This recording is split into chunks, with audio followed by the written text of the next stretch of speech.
Magandang araw sa inyong lahat. Sa ating paglalakbay sa daan ng buhay, hindi natin maiiwasan ang mga pagsubok at hamon na darating sa ating mga landas.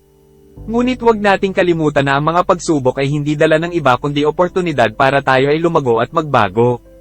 Ang bawat hakbang na ating tinatahak ay may kaakibat na mga pagkakataon. Sa bawat pagbagsak, mayroong pagkakataong bumangon. Sa bawat pagkabigo, mayroong pagkakataong sumubok muli. Huwag tayong mawala ng pag-asa sa kabila ng mga pagkakataon na tila'y malabo na.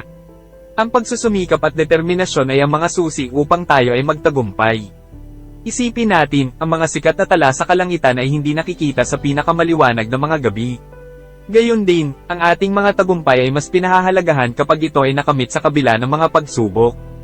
Kaya naman, sa mga oras na tila'y hirap na hirap tayo, alalahanin natin ang dahilan kung bakit tayo nagsisikap. Alalahanin natin ang mga pangarap natin, ang mga bagay na gustong-gusto nating makamtan. Huwag tayong maging alipin ng takot o pag-aalinlangan. Nasa ating mga kamay ang kakayahan na baguhin ang direksyon ng ating buhay. Huwag nating hayaang ang mga pagsubok ang humadlang sa ating mga pangarap. Sa bawat araw, may pagkakataon tayong maging mas mabuting bersyon ng ating mga sarili. Kaya tayo'y magsama-sama tungo sa pag-unlad. Ituloy natin ang paglalakbay, bitbit ang tapang at determinasyon sa puso. Sa pagtitiwala sa sarili at pagmamahal sa mga pangarap, walang anumang bagay ang hindi natin kayang marating. Maraming salamat at magandang buhay sa ating lahat. Tuldok.